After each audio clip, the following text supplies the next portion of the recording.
Mec, t'es un si bon nageur. Mes amis m'ont encouragé alors que je vous montrais mes talents de nageur. Comment as-tu appris à nager si bien? De la même façon que j'ai appris à si bien faire tous les autres sports. Tes parents? Ouais. C'est dommage que toute cette expertise sportive soit gaspillée avec un gros garçon comme toi. Mon père s'est soudainement matérialisé de quelque part, nous forçant tous à sortir de la piscine. Mais pourquoi n'irais-tu pas plutôt montrer tes talents de mangeur de gâteaux à tes amis? Ça expliquera votre poids, tu ne penses pas? Papa, je ne mange même pas de gâteau. Peu importe. Tu sais, j'aimerais bien manger du gâteau. Damien a dit. Nous faisons éclater de rire, Francis et moi. Viens, allons à la cuisine. Je vais demander au chef de préparer quelque chose de bon pour vous. Génial! Assise dans la cuisine, sur une table se trouvait ma petite sœur Nadia. Elle était toujours dans la cuisine avec le chef. Son corps était taché de différents ingrédients. On aurait dit qu'elle venait de finir de peindre une maison. Nadia, pas encore toi dans la cuisine, je lui ai souri. Bolin, Damien, Francis, yay! Vous êtes tous à l'heure. Je viens de faire un super gâteau. Toi? Le chef a demandé avec un sourire malicieux sur le visage. Eh bien, j'ai eu l'idée du gâteau banane menthe et il s'est avéré meilleur que prévu. Grâce au chef Augustin qui a fait le gros du travail, bien sûr. Et toi, tu as perdu la plupart des ingrédients sur ton corps. Notre chef a fait un clin d'œil et nous a tous souri. Bon les gars, vous voulez une part ou pas? Est-ce qu'on en veut? Ont demandé Damien et Francis à l'unisson, en plongeant dans les tranches que notre chef leur a offertes 2 secondes plus tard. Avant, j'aimais manger des gâteaux plus que tout, mais maintenant, ils me donnent des troubles de la personnalité.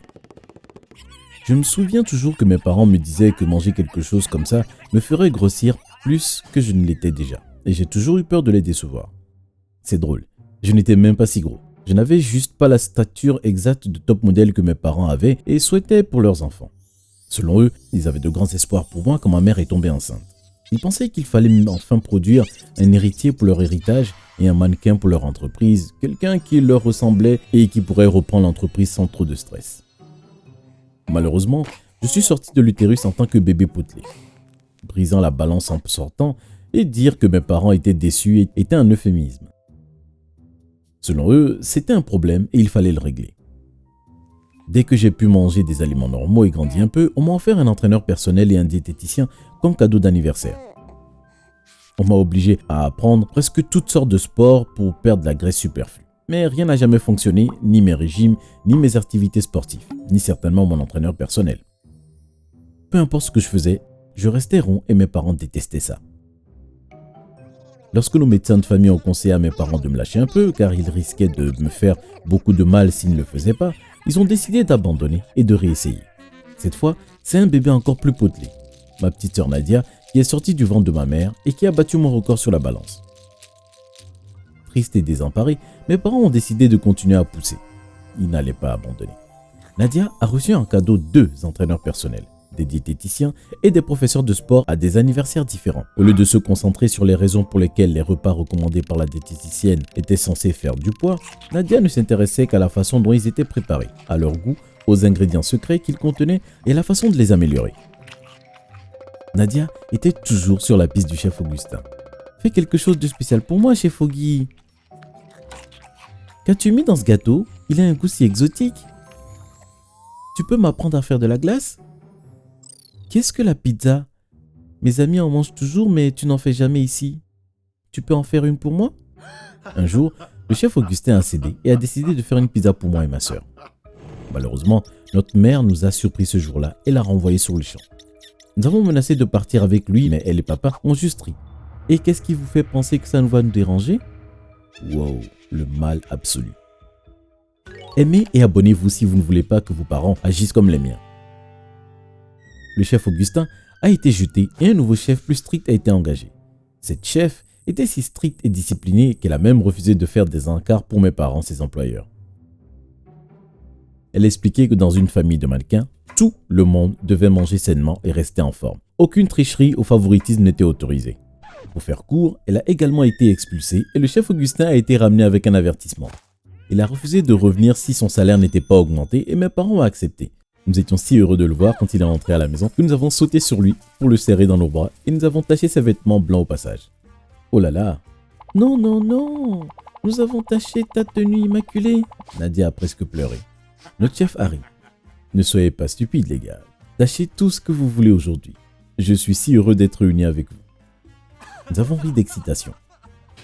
Bien. Ce n'est pas la bande des joufflus, a dit une voix, gâchant tout notre plaisir et en me ramenant de force au présent.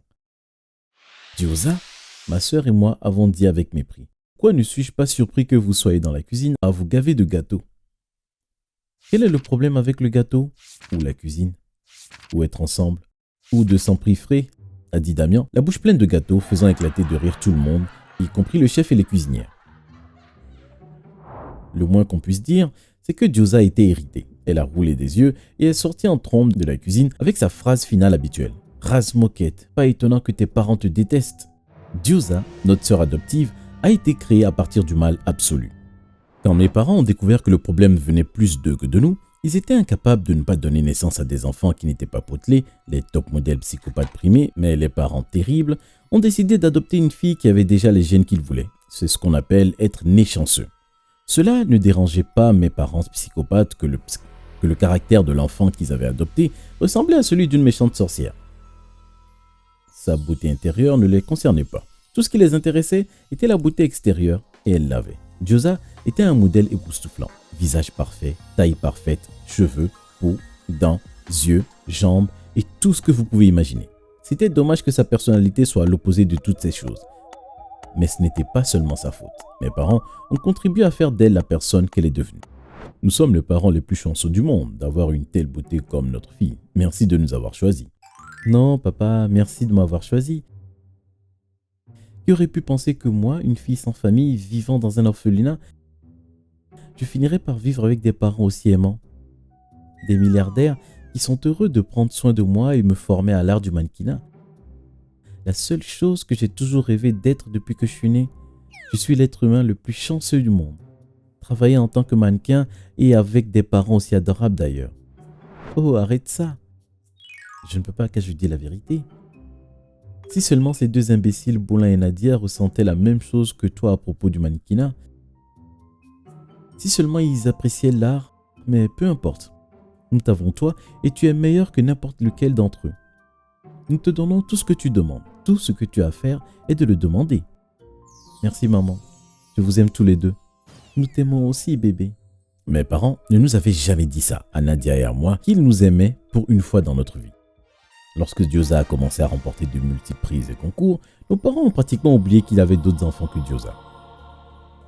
Au début, nous détestions un peu Diyoza, mais après l'avoir détesté pendant des années, nous avons réalisé que ce n'était pas sa faute, mais celle de nos parents. Nous avons ignoré la négligence de nos parents et nous avons dû prendre soin de nous physiquement et émotionnellement.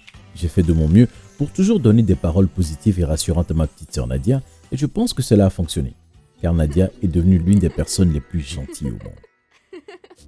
Avec le soutien total de nos parents, Diyoza a fait de son mieux pour rendre nos vies aussi misérables que possible.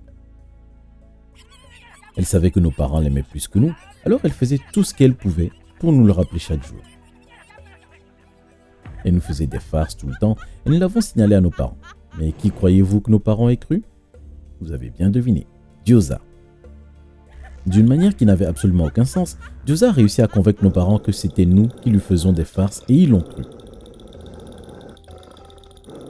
Comme nous étions déjà des farceurs présumés, nous avons décidé de faire preuve de diligence raisonnable. Nous avons commencé à faire des farces à Diyoza.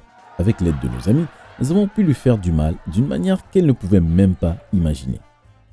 À mon avis, 3 de nos farces étaient les meilleures. Pour la première, nous avons fait en sorte que les talons de Diyoza se cassent lors d'un défilé devant un large public.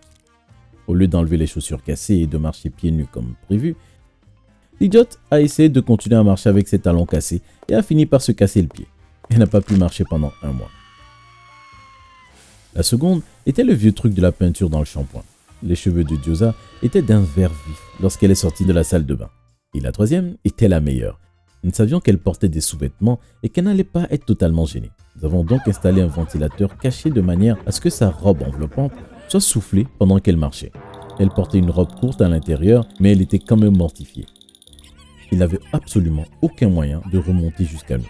Mais une fois que Diyoza nous a accusés de ses farces, nos parents l'ont cru, comme d'habitude, et nous ont jetés hors de la maison principale.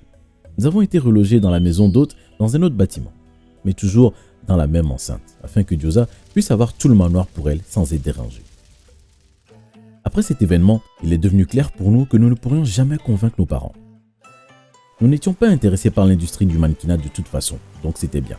Il n'y avait pas besoin de continuer à essayer de plaire à des gens qui ne pouvaient pas être satisfaits. Donc, nous avons décidé de nous concentrer sur nous-mêmes et nos carrières. J'étais très doué pour la technologie et j'ai décidé de créer une société de développement de logiciels. Tandis que ma sœur Dodu et magnifique Nadia aimait tout ce qui concernait la nourriture. Elle aimait créer des plats nouveaux et magiques et son rêve était de devenir une chef de classe mondiale. Heureusement, le chef Augustin était toujours secrètement là pour l'aider à se perfectionner. Il était le père que nous n'avions jamais eu. Je n'ai presque jamais fêté mon anniversaire, alors j'ai un peu oublié quel jour c'était. J'avais déjà 20 ans et la vie avait changé pour Nadia et moi. Mon entreprise s'était tellement développée que mon nom et mes photos figuraient dans différents magazines du monde entier et que la chaîne YouTube de Nadia sur la cuisine était en plein essor. Elle avait écrit un livre de cuisine à succès et avait déjà accumulé 1 million de followers. Notre maison d'hôtes était remplie d'équipements qui avaient été donnés gratuitement à Nadia grâce à des accords de marque et des parrainages. Nous vivions la vie et le prévoyions de déménager dès que possible. C'était drôle, mais nos parents faisaient même des efforts pour nous contacter maintenant et nous invitaient au manoir de temps en temps, juste parce que les choses allaient bien pour nous. Typique. Bolin! Joyeux anniversaire! Nadia et le chef Augustin sont entrés dans mon bureau avec un petit gâteau. J'ai rigolé parce que je n'avais même pas réalisé que c'était déjà mon anniversaire. Les gars, vous savez que je ne mange pas de gâteau. J'ai encore rigolé. Je sais, mais s'il te plaît, essaie juste celui-ci pour moi. Le chef Augustin a plaidé. J'ai accepté et j'ai fondu en larmes après l'avoir goûté, car c'était le gâteau que j'ai mangé lorsque mes parents m'insultaient parce que j'étais rond et me faisaient craindre de manger des gâteaux. Le gâteau était si bon. Le chef Augustin le savait et m'a réconforté après ça. J'ai recommencé à aimer les gâteaux. Diosa est venu dans notre maison d'hôte un jour où Nadia tournait un tutoriel sur la fabrication de gâteaux pour sa chaîne YouTube. Que me veux-tu? Apprends, Diosa m'a poussé et s'est dirigée vers la cuisine. Nadia l'a autorisé à rester et à regarder le tutoriel malgré mes rappels constants que ce n'était pas une bonne idée. Après quelques minutes de montage, Nadia s'est excusée et est allée faire pipi. Elle est revenue et a rassemblé la vidéo. Elle a coupé le gâteau et l'a partagé. Et Diosa a refusé de manger le gâteau en disant « Les gâteaux sont seulement pour les gros et les chômeurs comme vous ». Avant de partir en trombe, j'ai stocké ma tranche dans le réfrigérateur parce que je devais d'abord aller travailler, tandis que Nadia a mangé la sienne immédiatement. À ma surprise, Nadia s'est évanouie immédiatement après avoir mangé son gâteau. Je l'ai amenée à l'hôpital juste à temps et les médecins ont pu lui sauver la vie. Ils nous ont informé que Nadia avait été empoisonnée. Avant que je ne puisse réagir de quelque manière que ce soit, le chef Augustin est soudainement arrivé dans notre chambre d'hôpital et a allumé la télévision. Une foule en colère composée de partisans de Nadia manifestait devant la porte de notre maison. Apparemment, Diosa n'a pas réalisé que le tutoriel YouTube était en fait un tutoriel en direct. La caméra était toujours allumée et enregistrée quand elle a empoisonné la préparation du gâteau. Tous les partisans de Nadia étaient là pour le voir. Diosa a été arrêté et accusé de tentative d'homicide involontaire. Nos parents nous ont supplié d'abandonner les poursuites pour eux, ce que nous avons fait, mais nous avons immédiatement déménagé dans un endroit inconnu avec chef Augustin pour ne plus jamais revenir. Avant de partir, nous avons demandé à Diosa pourquoi elle avait essayé de nous tuer et elle a répondu qu'elle voulait être la seule à réussir dans la famille. Elle était dérangée. Je suis content que ma famille de fous soit enfin derrière moi. Merci de liker et de vous abonner si vous avez apprécié mon histoire. Ça aide vraiment notre chaîne. Merci. Une pièce secrète? Je n'aurais jamais imaginé. Qu'est-ce que mes parents pourraient me cacher d'autre? J'étais prête à explorer quand j'ai entendu ma mère crier « Paul !» J'ai couru hors du sol pour la voir planer au-dessus du corps inconscient de ma sœur. Je m'appelle Paul. Ma famille n'est pas normale, comme vous avez pu le déduire. Mes parents ont été extrêmement disciplinés. Je parle de restrictions de nourriture, de temps de loisirs et même d'envoyer leurs enfants vivre dans le sous-sol comme punition. C'est ainsi que j'ai découvert la pièce secrète. Mes sœurs et moi sommes introvertis, une personnalité manifestement influencée par le type d'éducation que nous avons reçu. Investir uniquement dans mes études m'a permis de rester dans les petits papiers de mon père la plupart du temps. J'ai fait ça parce que mes punitions étaient toujours les pires. Cela n'a pas duré longtemps. Certains de mes camarades de classe étaient jaloux. Ils ne comprenaient pas pourquoi j'étais toujours le premier de la classe. Puis les rumeurs ont commencé. J'avais volé des questions de test. Mon air calme n'était qu'une façade.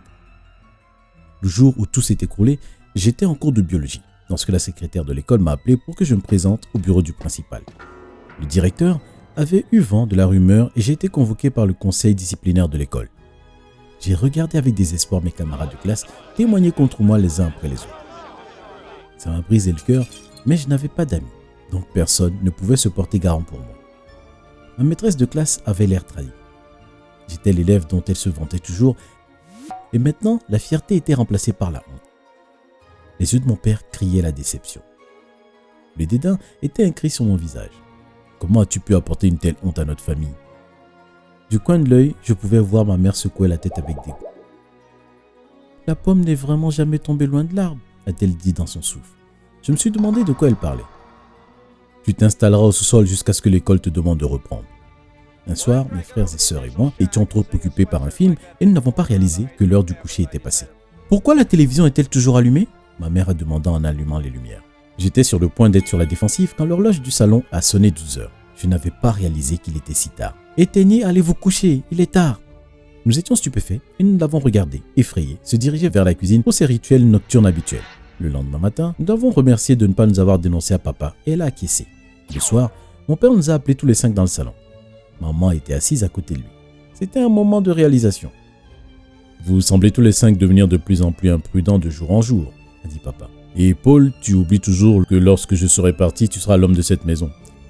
Si tu ne respectes pas les règles de la maison maintenant, comment contrôleras-tu la maison quand je ne serai plus là? Je suis désolé, monsieur. C'étaient les seuls mots que je pouvais formuler. Je me sentais trahi. Vous pouvez réfléchir à vos actes pendant que vous purgez votre peine. Les filles verront leur temps libre supprimé pendant une semaine.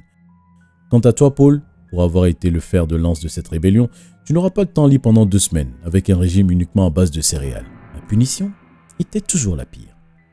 Presque immédiatement, j'ai commencé à déplacer les affaires de base dans le sous-sol. Par affaires de base, j'entendais mes livres, le seul luxe auquel j'aurais accès pour les prochaines semaines. En sortant le dernier, j'ai aperçu mon père au balcon, le regard dans le vide. Me ressaisissant, je me suis dirigé vers lui pour lui demander quel était le problème qu'il avait avec moi. Les doutes ont commencé lorsque mes sœurs ont suggéré que je pourrais être adopté. La preuve était que je recevais toujours la pire punition pour tout ce que nous faisions ensemble, donc je devais être adopté. Je pense que papa et maman t'ont adopté parce qu'ils voulaient un enfant mâle et tu leur rappelles tous les jours qu'ils ne peuvent pas en avoir un. Samantha, ma sœur aînée, a annoncé un jour alors qu'elle entrait dans ma chambre pour notre réunion hebdomadaire de frères et sœurs. C'est vrai? As-tu remarqué comment maman le regarde? A répondu Léa avec un sourire au coin. Léa était la dernière des 4 filles et avait 3 ans de plus que moi, mais nous agissions comme des jumeaux. Bien que j'ai ri de cette conversation, elle n'a jamais quitté ma tête. Qu'est-ce qu'il y a? Le baryton de mon père a percé mes pensées. Pourquoi me regardes-tu sans rien dire? Papa, j'ai marmonné. Suis-je adopté? L'expression du visage de mon père était nouvelle. Je ne l'avais jamais vu surpris. Mes sœurs et moi avions conclu que nos parents n'avaient pas de sentiments. D'où ça vient? Tu me punis toujours plus que les filles et ce n'est pas juste. J'avais les larmes aux yeux maintenant. Il a souri. Marchons, pendant que je te raconte une histoire. Ce n'était pas la réponse que j'attendais, mais ok. Il y avait une famille très riche il y a quelques années, et ils avaient des problèmes pour concevoir. Après tant d'années d'essai, ils ont eu une fille, et ce fut le seul enfant né. En tant que parent absent, l'argent a compensé tout ce qui ne pouvait pas être, permettre à l'enfant de se mêler à la mauvaise foule et finalement devenir imprudent. À 17 ans, elle s'était adonnée à toutes sortes de vices, drogue, alcool, fêtes. C'est au cours d'une de ces fêtes que sa vie a changé. Ivre comme à son habitude, elle s'est battue avec un inconnu qui n'a malheureusement pas survécu à un coup à la tête. Elle a été arrêtée et comme d'habitude, l'argent de ses parents est venu à la rescousse. Tous les fonctionnaires chargés de l'affaire ont été soudoyés et elle a été libérée. Cet incident l'a rendue sobre car elle s'est demandé si sa vie aurait été différente si ses parents n'avaient pas eu la capacité financière de lui épargner la prison. Elle a juré de ne jamais laisser ses enfants prendre le même chemin. Elle est allée en cure de désintoxication et est devenue meilleure. Le temps que papa termine son récit, nous étions arrivés au sous-sol. Ne sachant pas ce que cela avait à voir avec ma question, j'ai hoché la tête. Mon esprit se demandait encore quand papa est parti. J'ai commencé à nettoyer le sous-sol. C'était mon espace de sécurité pour les prochaines semaines, donc je devais le rendre utile. La peinture sur le mur était horrible à regarder, mais une section était bien pire. J'ai décidé d'installer ma table de lecture contre lui. Il n'y avait aucune chance que quelqu'un s'endorme en regardant ce mur. Quand la table a heurté le mur, elle a fait un bruit creux. Je n'ai pas pu m'empêcher de tapoter sur les motifs et j'ai réalisé qu'ils étaient mobiles. Cela semblait être un puzzle. J'ai mis ma table de côté et je me suis mis au travail. Je me demandais ce qui allait se passer quand j'aurais terminé le puzzle. Si c'était comme dans n'importe quel film, alors il devrait y avoir une pièce secrète. Une pièce secrète? Je n'aurais jamais imaginé. Qu'est-ce que mes parents pourraient me cacher d'autre? J'étais prêt à explorer quand j'ai entendu ma mère crier « Paul !» J'ai couru hors du sous-sol pour la voir planer au-dessus du corps inconscient de ma sœur. Oh oui, c'est comme ça qu'on en est arrivé là. Nous avons emmené d'urgence ma sœur aînée Sheila à l'hôpital. Le médecin a parlé de stress et besoin de soins appropriés. Cela m'a mis très en colère. Sheila avait l'air pâle depuis des semaines et mes parents ne l'avaient même pas remarqué. Leur façon de la discipliner était ce qui l'avait amenée ici en premier lieu. Ils étaient trop occupés à essayer de faire de nous des personnes parfaites. Maintenant, plus que jamais, j'étais déterminé à savoir ce qui se cachait derrière ce mur. Sheila a été admise pendant 3 semaines, ce qui m'a laissé suffisamment de temps pour découvrir ce qui se passait au sous-sol. Le 3e jour, j'ai terminé le puzzle et les murs se sont ouverts. Oui, j'avais raison. Une pièce secrète. Elle abritait de nombreuses boîtes qui contenaient des dossiers. Il y avait beaucoup de choses à faire, mais j'étais prêt pour ça. Plus je passais les dossiers en revue, plus j'étais en colère. Comment mes parents ont-ils pu nous cacher de telles choses? C'était injuste. On méritait de savoir. Je ne savais pas comment aborder mes parents. Alors je me suis réfugié dans ma coquille et j'y suis resté. Mes parents semblent avoir remarqué mon changement d'attitude. Lorsqu'ils sont entrés dans ma chambre le lendemain de la sortie de Sheila, j'ai été surpris. D'habitude, papa et maman ne se soucient pas de nos sentiments et ils ne se soucient que de leur vision des choses. « Tu vas bien ?» a demandé maman. J'ai regardé par un regard froid. Ce n'est pas comme si tu t'en souciais. Et je dis inaudiblement. « Nous sommes tes parents, Paul. Tu peux toujours venir nous voir. »« Oui, on ne veut pas que vous vous sépariez. Quoi qu'il arrive, nous sommes toujours une famille. » Alors qu'il sortait, j'ai regardé ma mère attentivement et des larmes ont rempli les yeux. Ma famille, aussi brisée soit-elle, avait des rituels dont l'un consistait à prendre le petit déjeuner ensemble le samedi. Chacun avait des emplois du temps différents pendant la semaine et prenait donc son petit déjeuner à des heures différentes. Ce samedi, je ne l'attendais pas avec impatience, mais il est quand même arrivé et j'ai aidé maman à mettre la table. Je n'arrêtais pas de pousser la nourriture dans l'assiette et mes papilles gustatives semblaient être endommagées. « Sheila, pas de téléphone à table !» Le cri de mon père a ramené mon esprit errant. Ma sœur tremblait de peur tandis que papa la regardait fixement. Il était sur le point de faire un geste sur son téléphone quand j'ai crié « Arrête !» Tout le monde a été choqué. « Arrête papa !» ai-je poursuivi. « Nous ne sommes pas toi. Arrête de projeter tes insécurités sur nous. Nous ne méritons pas d'être traités de cette façon. C'est mal. Nous punir comme ça ne change rien. » Tu as raison mon fils. Je suis désolé. Je veux juste que vous les enfants vous en sortiez mieux. Ma mauvaise jambe est un assez bon rappel de ma vie insouciante. Mon père a fondu en larmes, s'est levé et est parti en boitant. Tout le monde a regardé confus.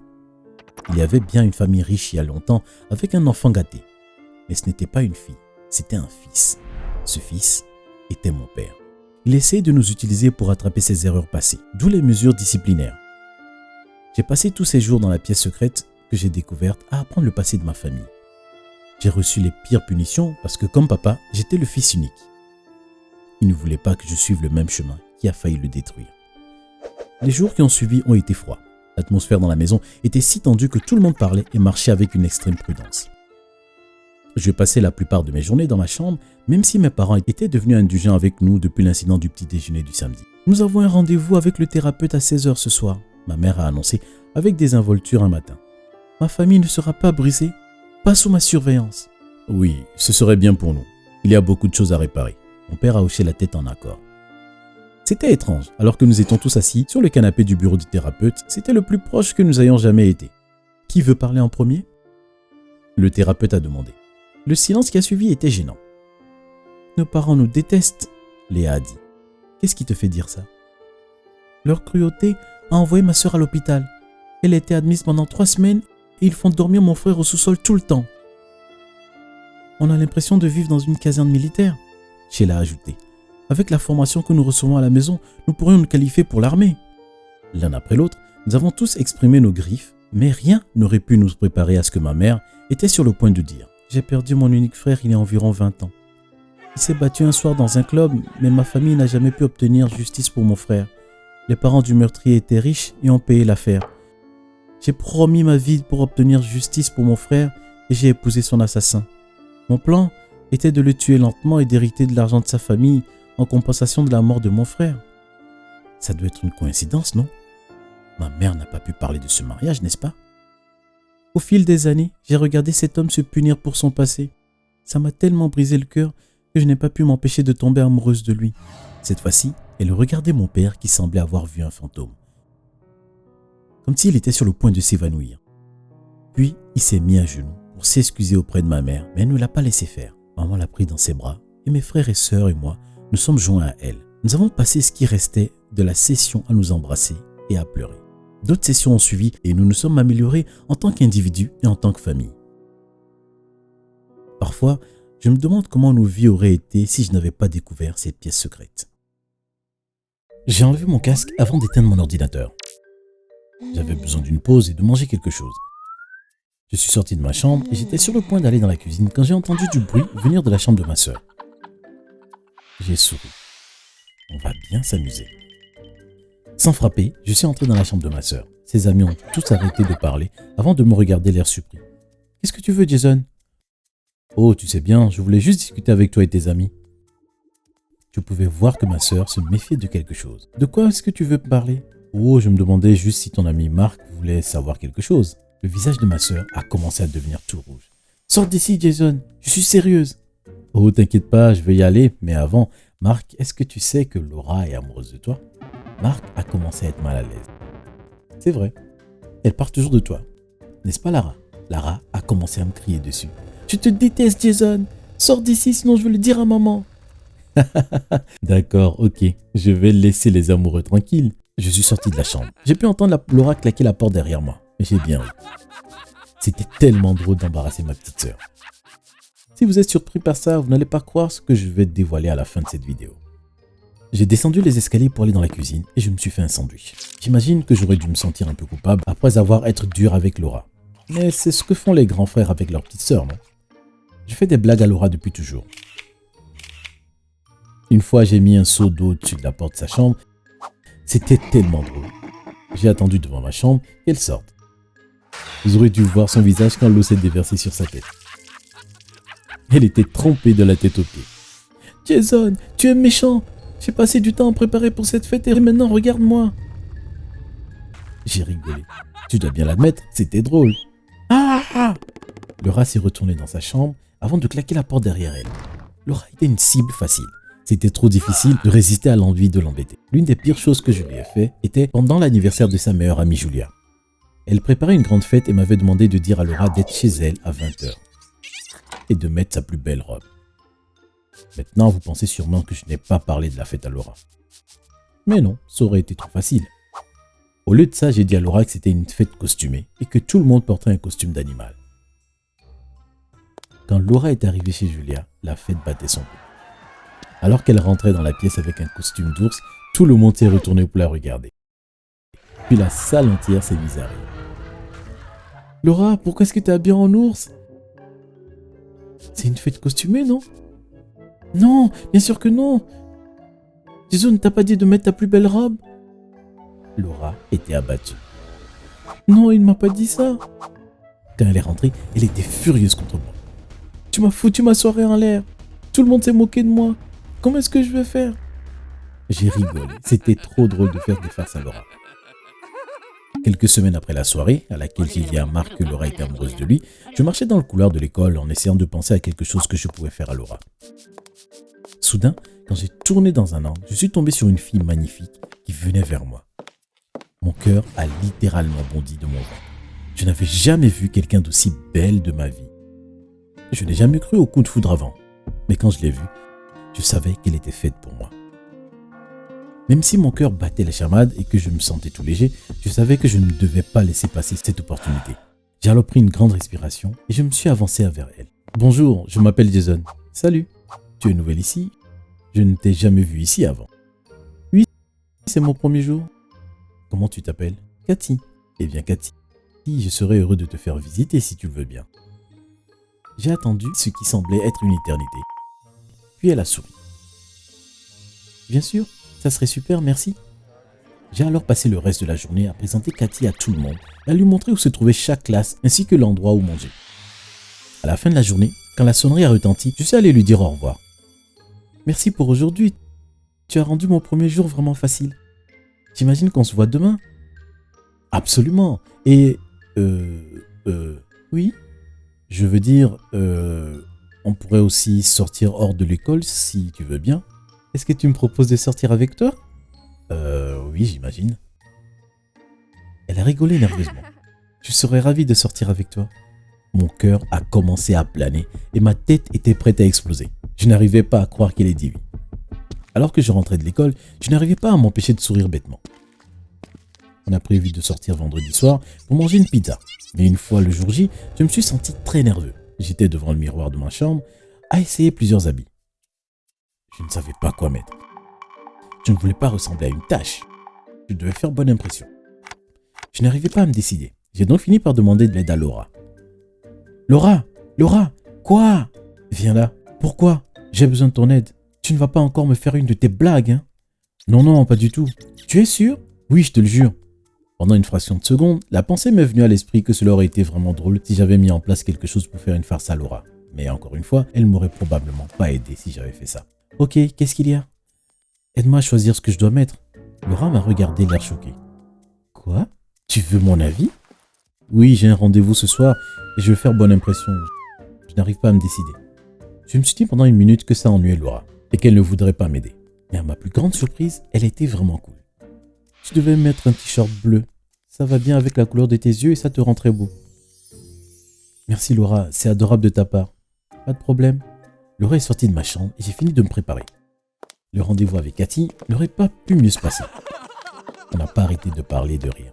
C'était si simple avec elle. C'était comme si je la connaissais depuis toujours.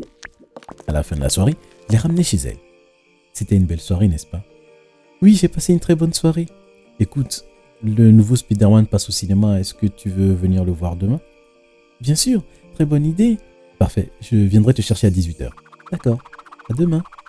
Alors que je rentrais de chez Cathy, je ne m'étais jamais senti aussi heureux. Je voulais courir et crier pour dire à tout le monde à quel point je l'aimais. Mais au lieu de ça, je suis resté avec mon sourire stupide sur le visage. Quand je suis rentré, Laura m'attendait. Comment s'est passé ton rendez-vous? C'était génial. Merci de m'avoir aidé à choisir quoi mettre. Est-ce que tu vas la revoir? Oui, je vais l'emmener au cinéma demain soir. Oh, tu dois être content. Oui, c'est la meilleure fille que je n'ai jamais vue. Je suis contente pour toi, Jason. Merci, Laura. Le lendemain semblait passer lentement. Je n'arrivais pas à quitter l'horloge des yeux. Je me suis dit que l'heure n'allait jamais arriver et finalement, il était 18h. J'ai frappé à la porte de Cathy et elle a ouvert la porte avec un grand sourire. Salut, Jason. Oh, Cathy, tu es magnifique. Merci, toi aussi. On est allé au cinéma, on a acheté du popcorn et on a pris nos sièges. Le film a commencé, on s'est installé pour le voir. À la moitié du film, j'ai décidé de tenter ma chance. J'ai levé mon bras et l'ai mis autour de Cathy avant d'attirer pour la prendre dans mes bras. Elle a posé sa tête sur mon épaule et tout à coup, elle m'a repoussé. Ew, c'est quoi cette odeur? Ça pue! J'étais sous le choc. J'ai levé mon bras et j'ai reniflé. Oh, c'est vrai, ça pue la mort! J'étais deg, je n'arrivais pas à y croire, la honte. Je suis désolé, Cathy, ça ne m'était jamais arrivé avant. J'ai dû me préparer trop vite et oublier de mettre du déodorant. Je te jure que ça n'arrivera plus. D'accord. Mais même si Cathy était compréhensible, la soirée était foutue. Je ne pouvais pas m'approcher d'elle car je savais qu'elle se sentirait malade à cause de mon odeur. Je savais qu'elle ne voudrait jamais plus me voir. Mais heureusement, elle a accepté d'avoir un autre rendez-vous. Avant le rendez-vous, j'ai fait en sorte de prendre une douche. J'ai utilisé un max de savon. Je ne pouvais pas prendre le risque de répéter la même chose que la dernière fois. Alors que j'allais chez Cathy, j'étais sûr que rien n'allait pouvoir ruiner notre rendez-vous. J'avais tort. À la minute où Cathy a ouvert la porte, son sourire a disparu et elle s'est bouché le nez. Oh Seigneur Jason, tu pues encore! En fait, c'est encore pire que la dernière fois. J'étais perdu. Mais j'ai pris une douche pendant 1 heure. J'ai utilisé beaucoup de savon. Je ne sais pas pourquoi je peux plus autant. Je suis désolé, mais je pense qu'on ferait mieux de remettre nos rendez-vous à un autre jour. D'accord, je comprends. Ça n'arrivera plus, je te le promets. Mais malheureusement, c'est encore arrivé. Peu importe combien de fois je me douchais ou la quantité de savon que j'utilisais, je n'arrivais pas à arrêter ma mauvaise odeur. J'ai essayé des centaines de produits différents, mais rien n'a fonctionné. Finalement, c'en était trop pour Cathy. Je suis désolé, Jason. Je ne crois pas qu'on puisse continuer à sortir ensemble tant que tu ne t'occupes pas de ton odeur. D'accord, je comprends. J'étais perdu. Et je ne pouvais pas en vouloir à Cathy. En fait, je comprenais totalement où elle voulait en venir.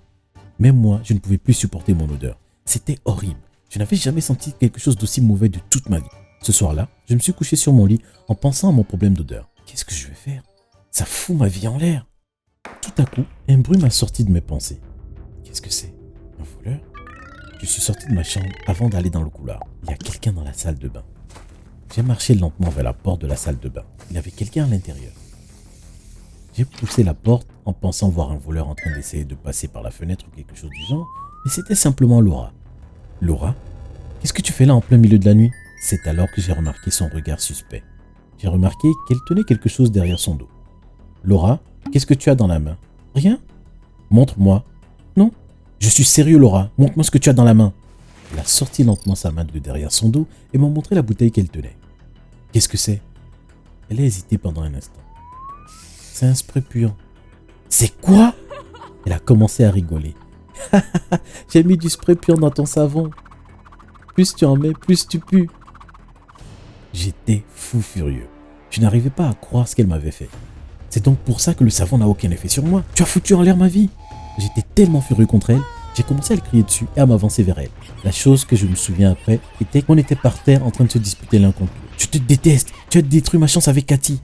C'est bien fait pour toi. Après tout ce que tu m'as fait depuis des années, j'ai enfin eu ma vengeance. Ah, tu vas le regretter, je te le jure. Tout à coup, la porte de la salle de bain s'est ouverte et ma mère est entrée. Ça suffit vous deux, qu'est-ce qui se passe ici? C'est elle a foutu en l'air mon rendez-vous avec Cathy. Il a bien mérité, il s'en prend toujours à moi. Il a dit à Marc que j'étais amoureuse de lui et m'a foutu la honte. Calmez-vous maintenant, vous êtes frères et sœurs, vous ne devriez pas vous comporter comme ça. Faites la paix. J'ai regardé Laura. On fait la paix? D'accord. C'est bien maintenant. Au lit vous deux, il est tard. Je suis désolé, Jason. Moi aussi, Laura. Je suis retourné dans ma chambre et je me suis couché sur mon lit. Si elle pense qu'elle va s'en tirer comme ça, elle a tort. Je dois penser à quelque chose à lui faire pour me venger. Vous avez des idées? Écrivez-le dans le commentaire en dessous.